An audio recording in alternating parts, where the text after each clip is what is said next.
Good afternoon, and welcome to the Wednesday morning conference call with Trusts Unlimited.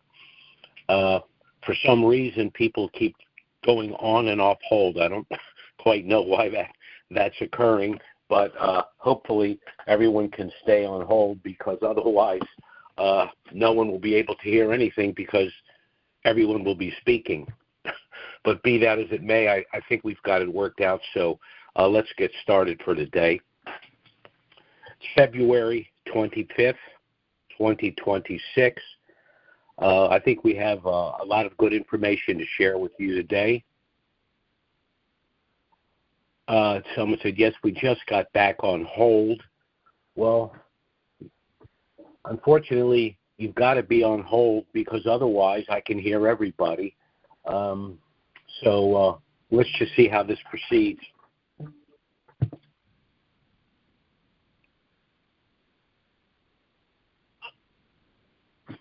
Okay, let's try this again. I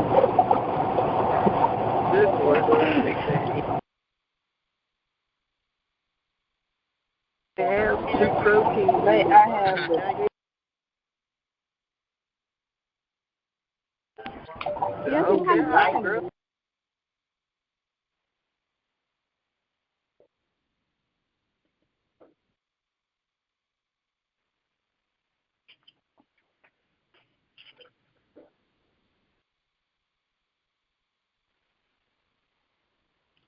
Well, I'm hoping that I finally got this thing resolved.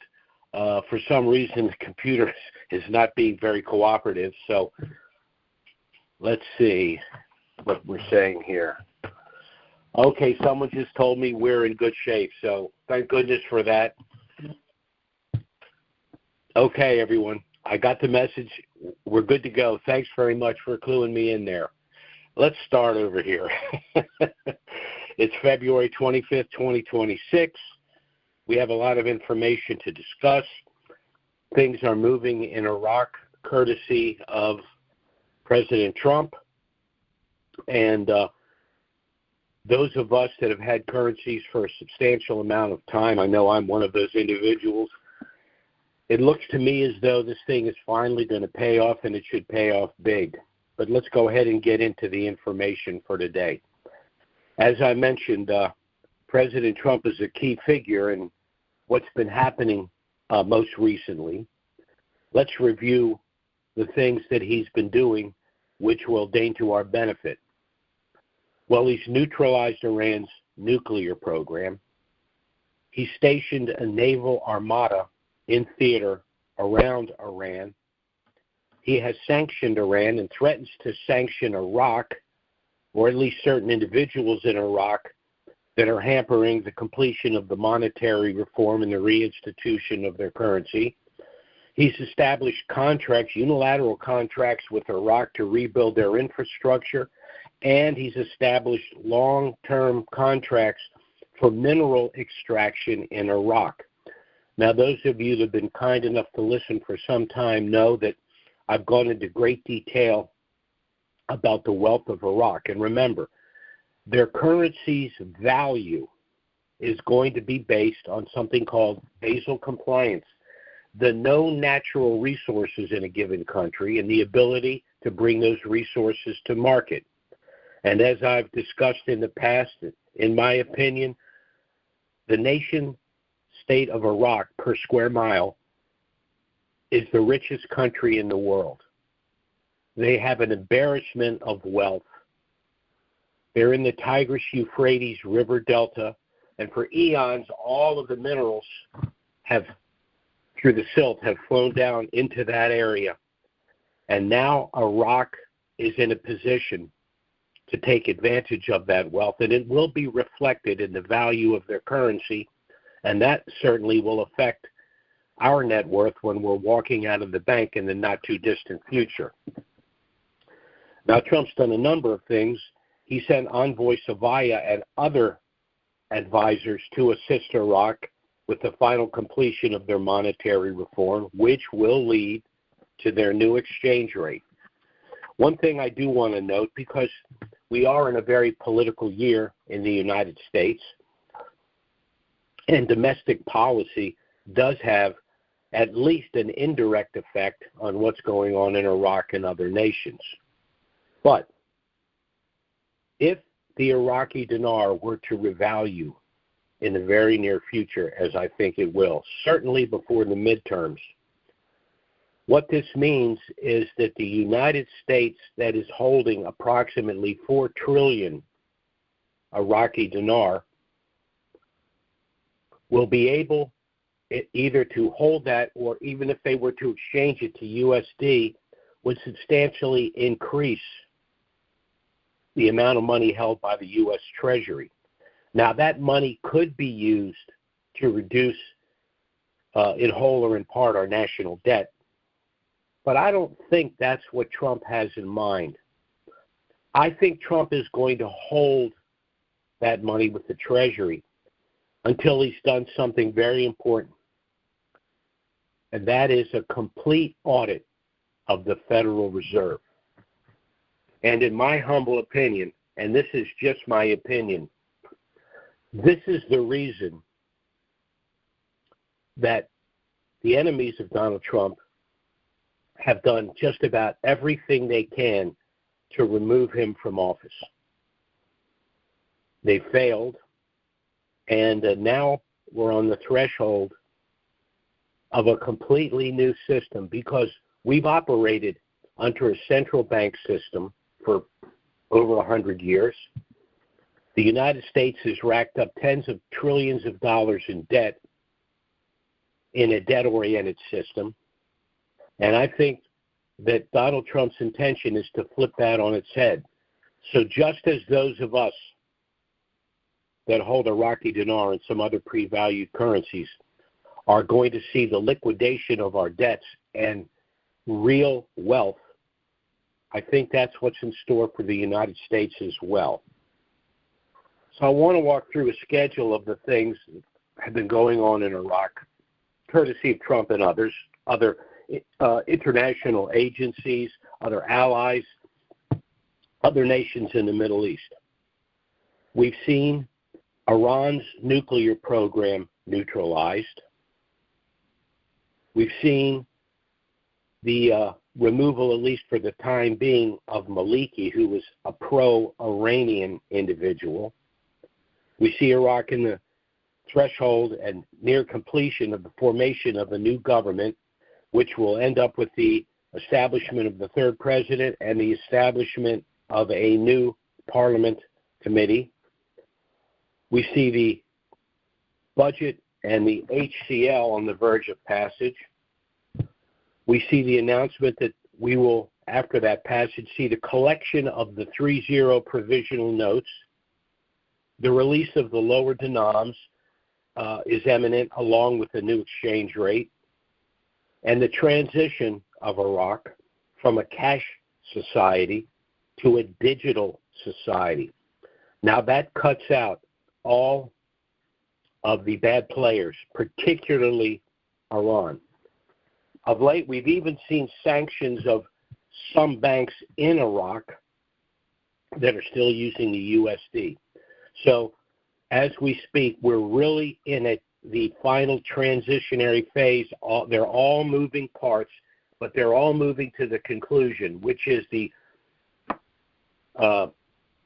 suspension of the use of the U.S. dollar in country in Iraq, the release of the lower denoms with a new exchange rate, and the transition from a hard dollar cash society to a digital society, which cuts countries like Iran out completely.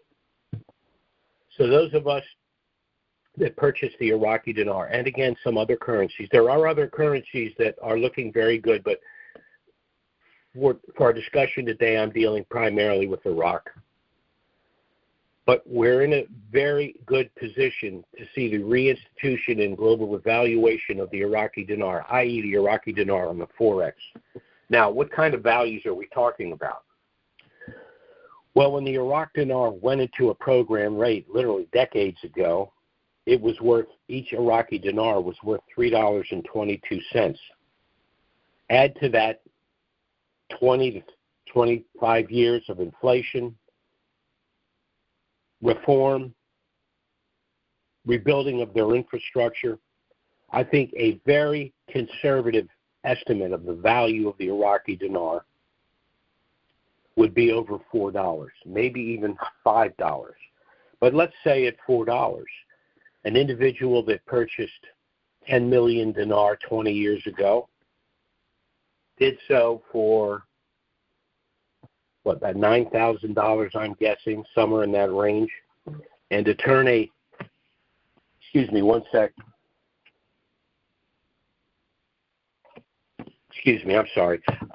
People keep trying to call me. I've been doing these Wednesday calls for, 15, 20 years. The people still call me right in the middle of these calls.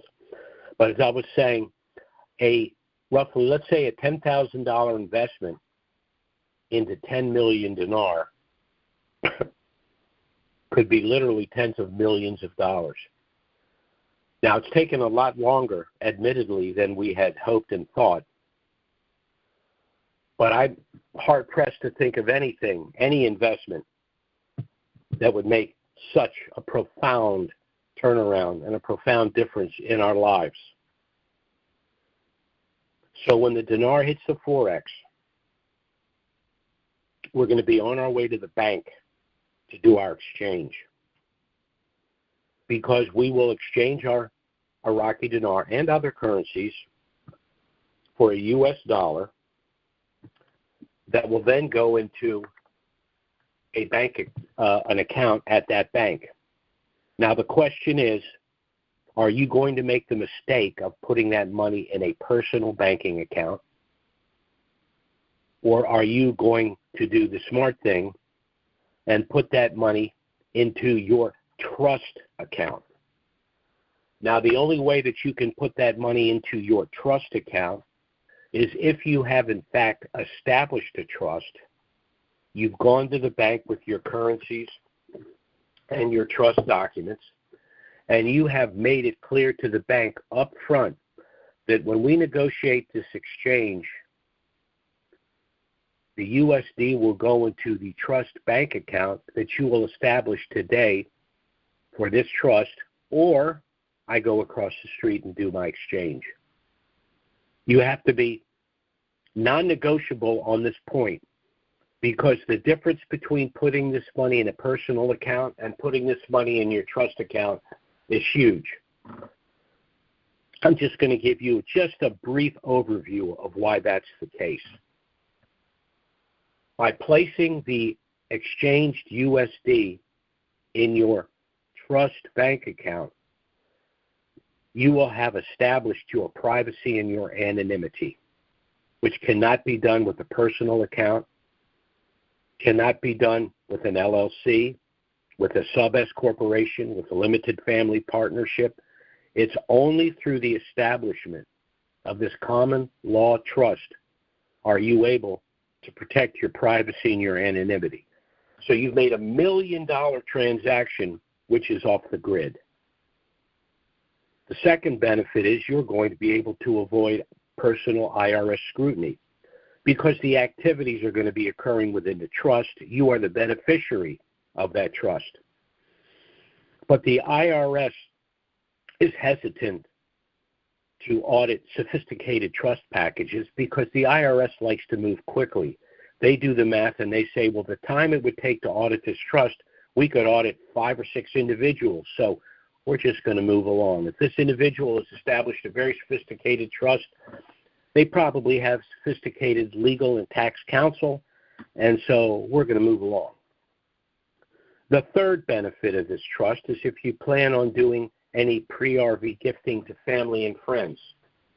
We have a lot of individuals who express to us not only are they going to be personally thrilled to acquire this wealth, but they're going to be extremely happy to be able to provide benefits to other friends and family and loved ones along the way. But there is a problem. Some of the individuals that they would like to gift currencies to are individuals, either they're young, they're children, or they're individuals who, for whatever reason, you just don't think are capable of managing that money, and you don't want to give them the money just to see them lose it. Well, Trusts Unlimited has a solution for that. Within our package of trusts, and remember, our trust has a master trust that will hold your financial assets, the gift subtrust, which I'm going to explain to you, and then other subtrusts to hold homes, cars, boats, etc. But you can gift currencies to family and friends through this gift subtrust, which means two things. It means you still will be able to avoid the 40% federal gift tax because you gift pre-RV currencies, but you will also have complete control of the post-RV proceeds for these individuals. Now, as time goes on, you might amend that and give them more of the money for their direct control, but that's going to be entirely your decision because you are in control of those funds. And that's a very important benefit to have when you want to help others who, for whatever reason, seem unable to help themselves. Now, the fourth reason you'd want to establish this trust is because it's been structured in such a way as to allow your estate to bypass the cost, delay, and exposure of probate and the federal estate tax. Probate is the process where a deceased person's property is transferred its ownership to the heirs. But in order for that to occur, you have to go through the probate process. It can take anywhere from 6 months. I've seen probates take 10 years in very complicated legal situations. But nevertheless, it's a public disclosure process. And the federal estate tax can be as high as 55% of the entire estate in excess of approximately $12.5 million. But you have a trust, and you bypass probate because there's no transfer of the asset ownership. The assets are still owned by the trust, but what's changed are the beneficiaries within the trust. The settlors, the people that created the trust, have passed away, and they're leaving the benefits within the trust to their heirs that are named within the trust. So the assets and the use of those assets are transferred to the beneficiaries, the heirs, but there's no change of ownership. The assets remain in trust, so there's no probate. This means your heirs will receive immediately 100 cents on a dollar of the value of that estate. Because since there's no probate and since there's no transfer of ownership, there's no federal estate tax. So again, the heirs, the benefits go to your heirs immediately, 100 cents on a dollar. The only way this can be done is through a trust such as ours. The fifth benefit, both pre- and post-RV, are extremely important long-term as well. Pre-RV, you're able to circumvent the Uniform Fraudulent Transfer Act.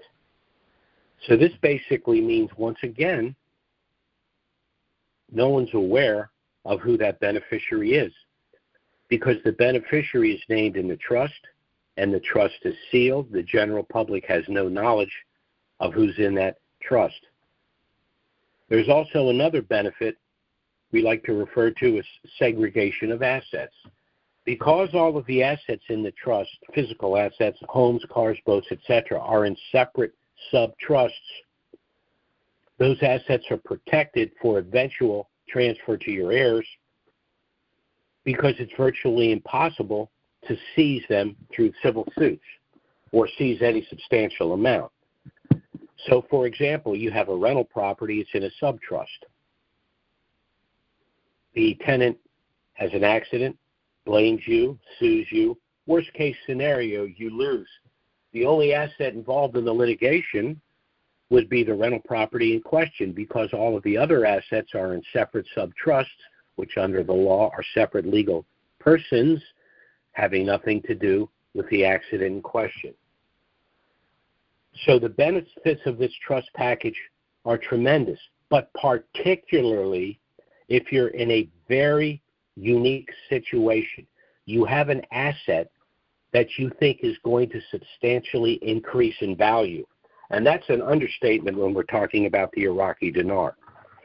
So by placing that asset in trust before it revalues, not only do you enjoy all these benefits, nobody has a clue where your wealth came from, how you acquired the wealth, why you acquired the wealth, why you established the things that you did. On paper, you don't own anything. As the wealthy industrialists used to say when they really started working with these trusts, is you control everything and you own nothing. And that's exactly what you've done by establishing this trust. It's a preemptive, strategic attempt, successful attempt and strategy to protect the wealth that you know you're going to enjoy before you actually receive it. So, as I said from the beginning, you're completely off the grid. They don't know why you drive that Mercedes. They don't know why you have 3 homes. They don't know why you vacation in Europe during the summer. They don't know why you paid for your children's education and your nieces and your nephews, why you're actively involved in philanthropic organizations as well. And the philanthropic investments is a whole nother discussion, because after you've acquired this wealth, you're going to look to do some things philanthropically. So, for example, you could transfer some of your wealth. Let's say you had 10 million dinar. Let's say you got $3 for it. You got 30 million. You got 18 million after taxes, and that's worst case scenario. So you got $18 million. And you decide you want to give $1 million into a charitable remainder trust, some of it to go to your church, some of it to go to the private school that you went to, maybe some other philanthropic organization. Which means when you pass away, those organizations will receive that money that you placed in trust. But it also means something else. It means during your lifetime, all of the income generated by that wealth is tax-free to you. So there are a great number of things you can do to benefit others and benefit yourself along the way. And it all began with the day you decided to purchase some Iraqi dinar. And if you're like most individuals, friends and family that were aware of that purchase kind of questioned why you did it. I'm sure some of them are probably glad they didn't purchase currencies because it's taken a little bit longer than you had anticipated for these currencies to reinstitute and revalue. But nevertheless, they will reinstitute and they revalue, and it's going to happen very, very shortly. So I would suggest for those of you that have not done so, to contact us to get our initial no-obligation package. It does contain everything you need if you wish to proceed, but you're under absolutely no obligation to do so. You can review the package, contact us if you have any questions. We'll be happy to assist you. And if you decide to proceed, once again, everything you need is included. Now, this brings me to another quick subject. We have been absolutely inundated with a tsunami of requests of all manner. I'm working as quickly as I can, but please be a little bit patient. As soon as this call's over, I'm going to be right back on the phone and sending out emails, and I'll sit here till late this evening to do the best I can to contact everyone that's contacted us, because time is short, and it's time to get your affairs in order. If you've been sitting on a bunch of dinar and dong and other currencies that you've held for quite some time, this is going to be your absolute last chance to protect that wealth. Because those of you without a trust, you're going to do fine, but you're not going to do nearly as well as the individuals who established a trust and are going to be able to manage that wealth in a far better way because of all of the benefits that are only available through such an asset protection trust. Now, our trust package is initially a package of 10 trusts consisting of one master trust that will hold financial assets like bank accounts and investment accounts, one optional gift subtrust if you wish to give currencies to family and friends and control the post-RV proceeds, and 8 initial subtrust to hold physical assets like homes, cars, boats, etc. You can always add additional subtrusts as needed. Now, this was the simplification of a rather sophisticated trust package that our attorney, Robert Bly, has been using for quite some time. Robert Bly is the attorney that wrote this trust. He's a nationally known estate planner and author. And I myself came to work for Trusts Unlimited. Having worked in estate planning for decades myself, I was approached. I looked over the trust package, and I had currencies. I guess that's how we initially got involved. But after I took a look at the trust, I was so impressed with it. I not only established one for myself, but I came to work for Trusts Unlimited, and I've been working with them now, I guess, about 15 years. And once again, we were all hoping that this thing would reinstitute sooner, but the longer we wait, I think the more money that we're going to get from a reinstitution and revaluation of this currency globally for a number of reasons. Now, as I said, a trust package of this type would ordinarily have a cost of anywhere from $6,000 to $10,000. But because it was mass marketed to denarians, we've been able to reduce the cost to $2,500. So I can assure you, you cannot establish a trust of this sophistication with the benefits available anywhere near the cost of $2,500 unless you're in a peculiar situation of being in a group with an attorney and with an estate planner such as myself who understands the leverage by purchasing these currencies and understands the benefits of these trust packages. Now, you can contact us either by email or phone if you'd like to get our initial trust package. I'm going to go ahead and move to our Q&A here very quickly, and then I'm going to give you our contact information while I'm waiting for any potential questions.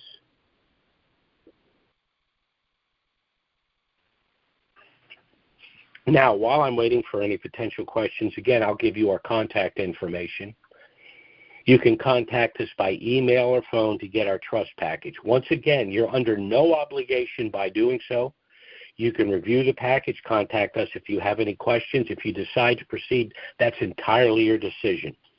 Our email address is trusts with an S, unlimited, LLC @gmail.com. That's trusts with an S, unlimited, LLC @gmail.com. And our phone service is 307-274-4122. That's 307-274-4122. Contact us by email or phone. We'll get our trust package out to you as soon as possible. We'll assist you in every way. Once your trust is in force, one of the documents that you will receive is an assignment form. You will simply complete that form, and all of your pre-valued currencies will be assigned to the trust, and there's literally nothing else for you to do until the day you go to the bank. And we'll be there to assist you all along the way, both pre- and post-RV. Well, let's go to our questions here. Our first caller is area code 347. That's 347. Go ahead. Okay, now the infrastructure to handle the digital cross-border payments function hasn't been built yet, and it is vital to contain transaction costs for any currency devaluation coupled with an exchange regimen. So would that delay the RV since the infrastructure has to be completed? Well, that's in the process of being done right now, and they're moving very, very quickly. So I don't think that's going to be an impediment at all. Okay, but how long do you think it will take to fully get it built? Well, let's say worst case scenario is 30 days, in my opinion. Oh, that's all good? Okay, so yes. It doesn't take that long then. Okay, all right, thank you. No, the whole digitization isn't going to take that long. That's another reason why Trump's over there. And remember, you also have all of the other international agencies. They're all licking their chops. They all want this done, and it's amazing how quickly things can get done when everyone's on the same page. The only people that have opposed this are the pro Iranian officials in Iraq, and they've been officially neutralized. So it's full speed ahead as far as I'm concerned. Yeah, but the government has to get seated yet. The prime minister hasn't been hasn't took. Well, I mean, you have a caretaker prime minister, but the prime minister. But no, what I'm saying is, but you don't have a permanent prime minister in place. So what? The caretaker should be sufficient, and even if they need the prime minister, this is not going to take long because the troublemakers are no longer in control. Okay. All right. Thank you. All right. Sure. Bye-bye. Our next caller is area code 978. That's 978. Go ahead. Hey, Jim, this is Leslie calling from Massachusetts, and I had a question. I saw an article from Iraqi News, Shafaq News, or whatever it is.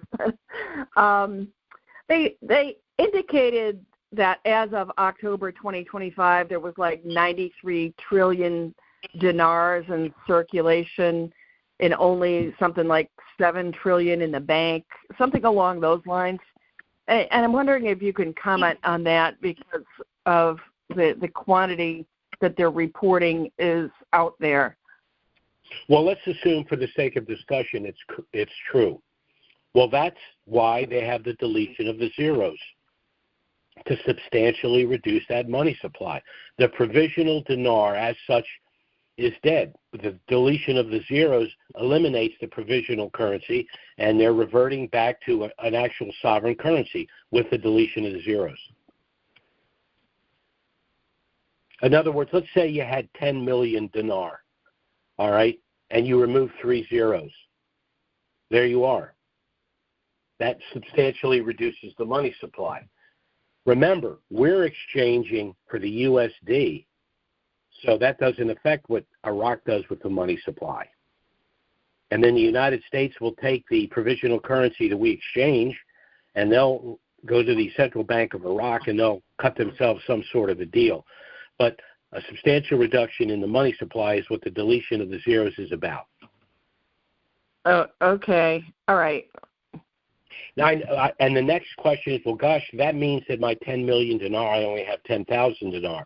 No, that's not the case for those of us that invested, but it is the case for the people that are simply buying and selling and exchanging the provisional currency for goods and services in country, which is a completely different transaction.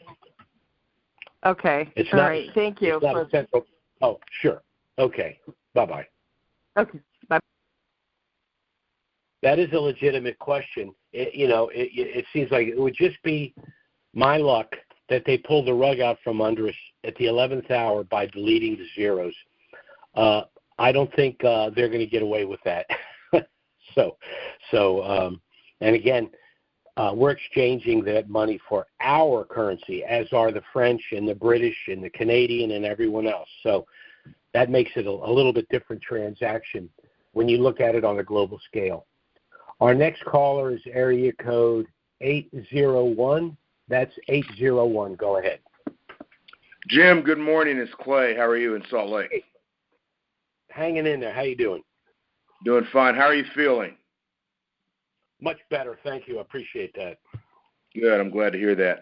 Jim, I just wanted to throw a wrench into some of the stuff you were saying about Donald Trump. All right. I watched his State of the Union address last night, and it's basically the same old rhetoric. But what I'm concerned about is some of the things that his cabinet members said, one of which is the collecting of the tariffs. And you're aware that we Americans are the ones who are paying those tariffs. So that money that Donald Trump is collecting in those coffers, I think was to tune about $130 billion. Scott Bessent said he didn't think the American people would see any of that money. Now, whether Donald Trump will turn it over or whether he'll do an audit of the Fed, I don't personally know. I think Donald Trump personally is setting himself up because he knows he's not going to be president forever, and he doesn't want to go to jail. So whoever he's going to put in there after he's gone, he's going to be looking for a pardon because there's things that they're hiding that haven't come out, one of which is the Epstein files. I understand he's got all his cronies in there protecting him. That's not my concern.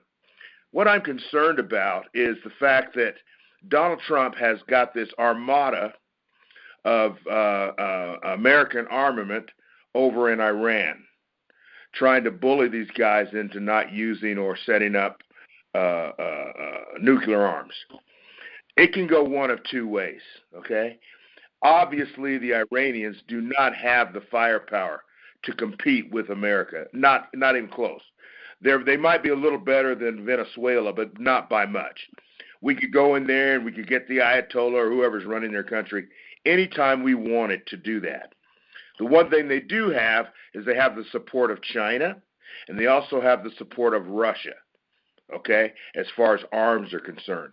I don't think it would lead to an all-scale World War III situation, but it could. It could blow up in front of our face, and I see the Iranians looking on this as a jihad.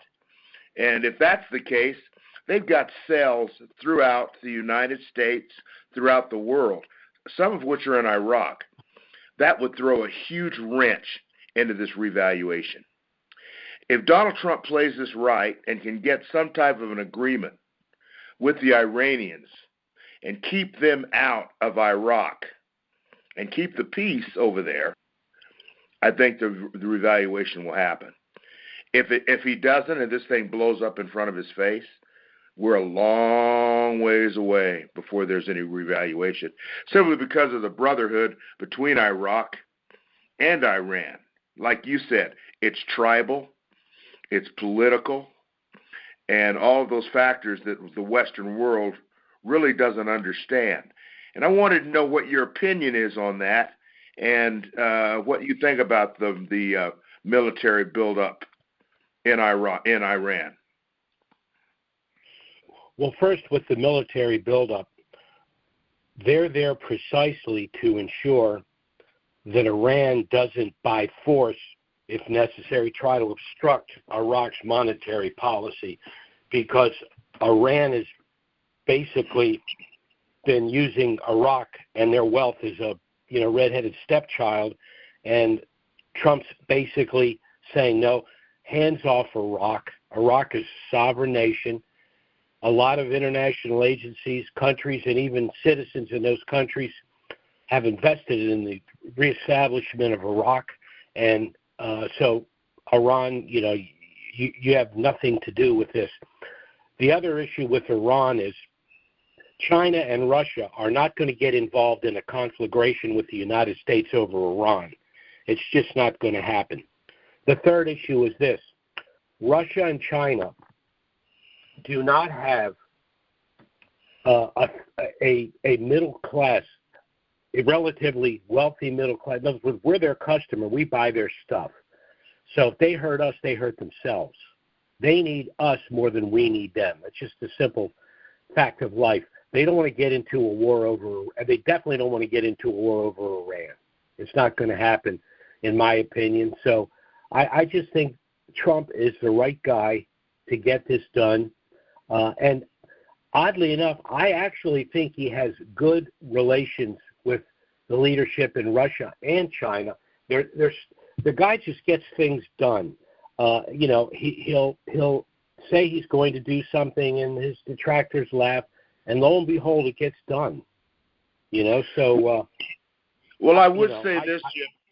He stands to benefit by, getting the situation in Iran settled so that there can be a reinstatement of the Iraqi dinar. I mean, the man's holding dinar himself.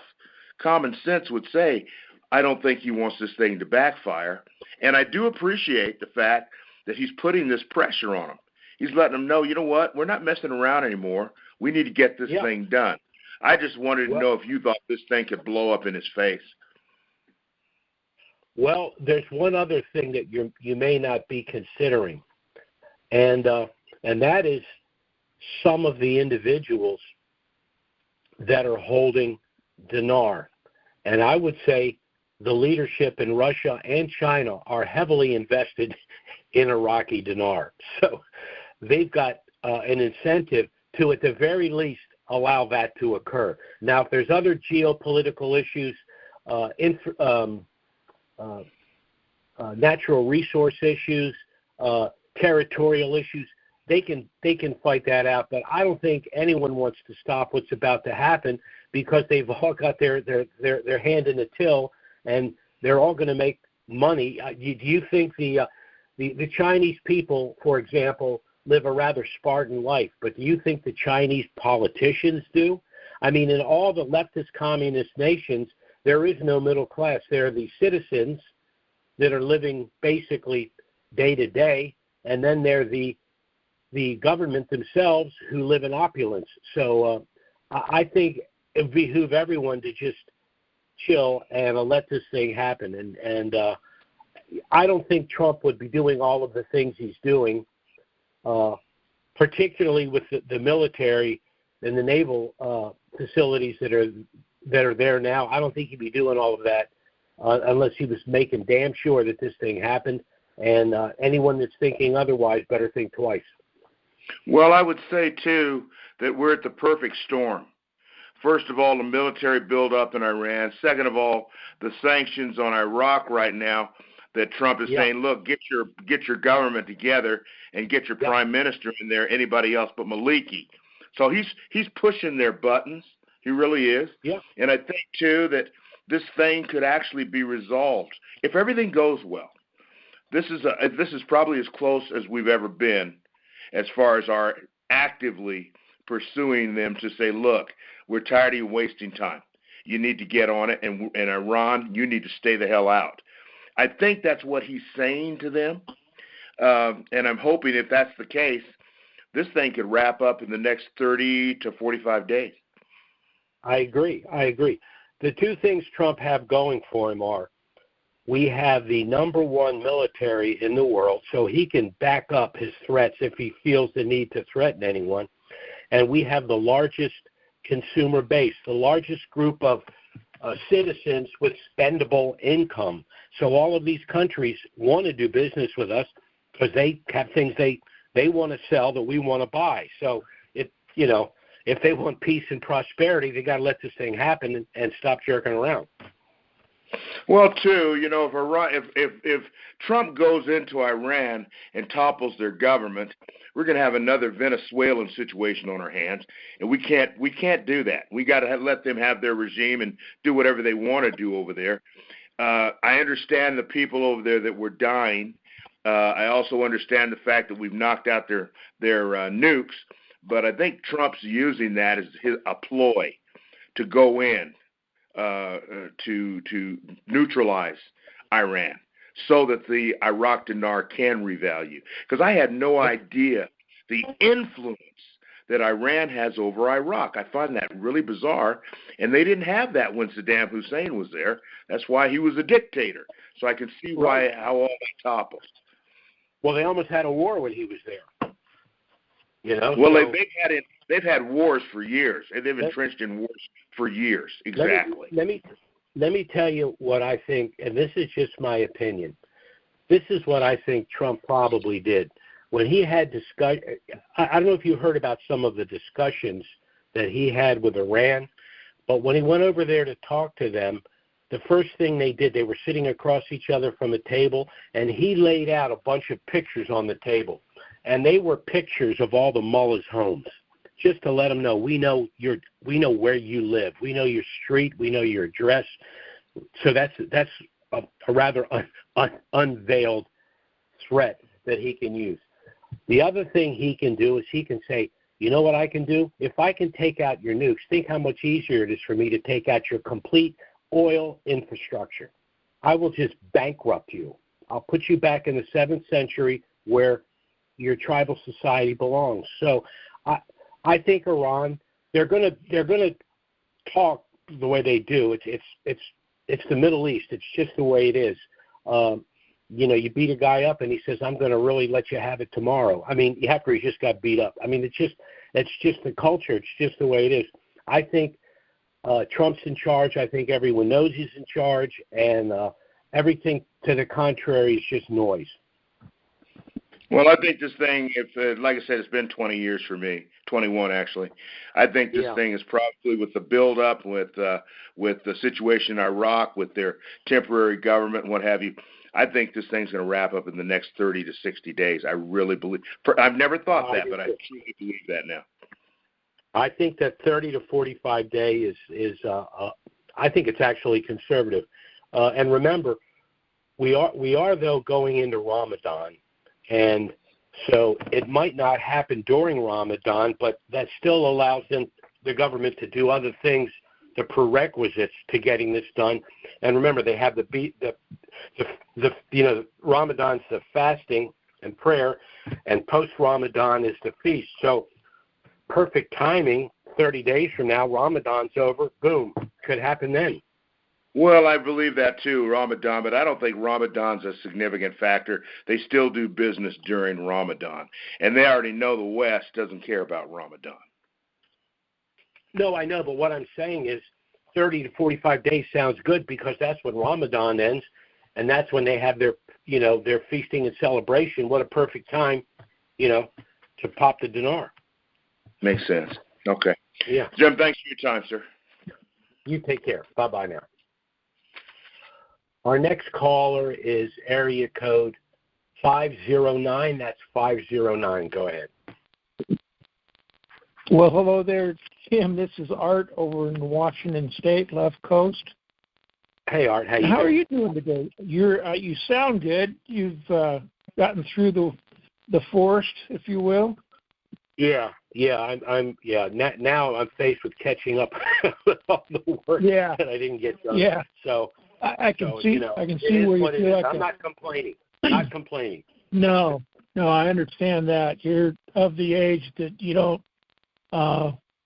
complain about things because that's just not your stick. Because it doesn't change anything either. Right. And so I know you like a rat in a rain barrel. I want to take as little bit of your time as possible, but I'm looking at Sure. I love listening to Clay when he comes on because he's got some very astute points. And one of the things that I would like to point out that, through history, we've observed particular individuals that have been put in place, if you will, be able to make things happen and create movement within the population, within the history, within things going forward. And I think Donald Trump is that individual at this time that is put in place to be able to facilitate this whole operation. He didn't want to go to war. He stated that. He was absolutely against the Iraqi invasion. So I think that he has the ability that will bring this forward and be able to create a situation, facilitate that so that all of really the world is going to be able to reap the benefits of Iraq. And having said that, the rate at the time that the invasion and moving Saddam Hussein out is well known as 322. That with the Basel IV compliance, it's been mentioned that it's be about 485 when it comes out. I'm not understanding that. I've actually discussed that, and that's the exact amount that I mentioned that they did some extrapolating and said that But the truth of the matter is, there's also something called velocity. So as people begin to buy the dinar, it will go up far beyond 485 probably, but it's all ephemeral. It's not real. It's just velocity, and then it'll settle back down. And the speculators find ways to make money. They let the thing rise artificially, and then they sell it high. They buy when people are selling, and they sell when people are buying, and they know what they're doing. But my advice to people is don't get greedy. If this thing comes out, whatever this thing comes out at, it'll certainly rise initially. I don't know how much, but it'll certainly rise. But if you can, in other words, let's say you sell it at $4.10. Don't get up the next morning and say, "Oh my God, it's $4.15. I lost." No, you didn't lose. You made a fortune. Just thank the Lord and live your life. Thank God. Money's a drug. You have to be very, very careful, because there's always a better deal around the corner, and it's very it's not constructive. It's just really not. If you purchased 5 million dinar for $5,000, and you got $15 million for it, thank the Lord and live your life. Don't worry about whether you could have made another million. Then what's the point of what's the point of being wealthy if you're still unhappy? Yeah. So, if you utilize that Basel IV compliance, you go back and look at the rule of 72, that 322 ends up at about 1288. And that is the velocity. I think that's what you're talking about, the velocity of bringing things up. And then it'll settle back down at about 485. Well, I think one of the reasons people even have this discussion is because if you will remember, Shabibi, who really was the author of the monetary reform, 20-some years ago, he was talking about the dinar being worth $15 or $16, and people just can't get that out of their head. So my thing would be, if you really then sell some of your dinar and hold some in anticipation of the higher rate. But you got to remember, the tax that's due is not due on what you actually sold it for. It's due on the increase in value. So you have to be careful with taxes. When things are moving up, they're still a taxable event, even if you haven't exchanged the currency. So, but that's a post-RV, if this thing hits the 4X this week, if it were to do that next week, our call is going to deal with all of these post-RV issues, including the taxation on currency that you have not yet exchanged. That's one issue. So we don't want people to get greedy or make a mistake and then get wiped out, because then they're going to be worse than they were before they ever bought a dinar. So people just have to be wise, whether you purchased the currency, you were a speculator, you knew exactly what you were doing, it happened just the way you thought, or it was just dumb, blind luck. You still are dealing with the same situation post-RV, which is make sure your taxes are taken care of, make sure you invest wisely. The more money you have, the less risk you need to take. Tomorrow's promised to no one, so live your life and be happy that you were fortunate enough to have stumbled across an investment that you could provide for yourself and your family in ways that most people didn't think was possible. Exactly, and they scoff at it to begin with. One real quick one as well is that there's the VND is also, of course, in the discussion. Do you know if there's been any interpolation of the Basel IV compliance that the VNB would possibly be at in regards to? The last I recalled, it was something like 226, as I recall. I haven't really looked at it in a long time, but I think the speculators that I was talking to, and this is going back a ways, it's probably not an accurate number, but I remember they were saying the dinar at 485 and the dong at 226. But even that is huge, Oh, yeah. So considering how much you buy a dinar for, considering how much the dinar is compared to the VND. Yeah, the dong. And Vietnam has some real potential. It really does. So, if I could only have one currency, it would be the Iraqi dinar. If I could only have two, it would be the dinar and the dong. The dong, there may be a half a dozen currencies that are sitting on the sidelines just waiting to see what happens, and the dinar could open the floodgates. So, we'll see. Yeah.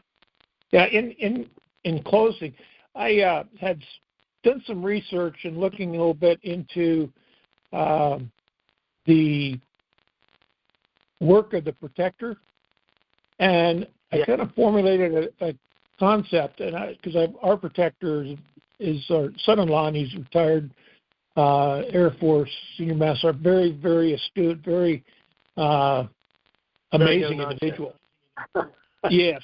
And putting together something so that he would have a better understanding of the process. And I sent you a couple, drafting a couple things. I was wondering if you had, I know you're like a rat in a rain barrel. If you have an opportunity, if you can take a look at that and see what, tell me what you think as far as how that works. I'm making a notation. Hold on a sec. I'm going to make a notation here. If I can find a sticker, here we go. Okay, I will look into that. Basically, I'll give you the simple explanation. The protector's a referee. The protector is there in the event that the settlor, the creator of the trust, and the trustee are at odds on something. So the protector can step in and try to resolve an issue that might exist there. We're going to get into all of these. Once again, once the dinar hits the Forex, then our discussion is going to be based solely on funding and management of assets within the trust. Who's the settlor? Who's the trustee? Who's the protector? Who are the beneficiaries? How does the gift sub-trust work? All of that we'll be dealing with on our calls. Yep. Okay. Well, thank you so much, Jim. I don't want to take any more of your time. I know you got people waiting in the line. So God bless you, sir. You have a great day and continue on. Thank you, sir. The same to you. Bye-bye now. Bye-bye. Our next caller is area code 760. That's 760. Go ahead. Hey, Jim. How you doing? This is Sherman from Okay. Yes, sir. Yes, sir. What can I do for you? I received your email that I had. I was going to change my trustee. You're redoing my stuff. Excuse me. Hold on a sec. Sir, I cannot understand you. There's an echo, and I can't understand what you're saying. Can you hear me now? A little better. Talk slowly. Is it better, Jim? I could be in a bad cell phone area. I just need to know if they're going to send me a bill on the rewrite of my trust. You know what? Hold on a sec. I'm going to look all that up and get back to you, okay? Okay, no problem. Okay, I will. I've got a couple people I'm going to look into, and you're one of them, and I will try to get back to you today when I get an answer to that question for you, all right? Okay, no problem. Appreciate it. Oh, certainly. Bye-bye now. Bye. Well, that was our last caller for this afternoon. Again, I'd like to thank all of you for taking this time to listen to this call. Things are happening in Iraq. They're happening in the Middle East. They're happening here in the United States. And it all bodes well for those of us that have pre-valued currencies, particularly the Iraqi dinar. I would strongly suggest that those of you that have been kind enough to listen but have not as yet received our initial no-obligation package for the establishment of a trust, time is short. And I would strongly suggest you contact us to get our initial no-obligation package. Again, you're under no obligation to proceed, but there's a lot of information, frankly, I would argue that you need even if you don't establish a trust. You can contact us either by email or by phone. Our email address is trusts with an S, unlimited LLC at gmail.com. And our phone service is 307-274-4122. Contact us by email or phone. We'll be happy to get our trust package out to you and assist you in every way. Thanks again for listening. Well, our next call is scheduled for next Wednesday. Certainly, if something of a dramatic nature were to happen between now and then, we'll try to get out an emergency email and schedule an emergency conference call. But failing that, we'll be back next Wednesday, noon Eastern, 9 a.m. Pacific. Thanks so much for listening. Have a great week. God bless.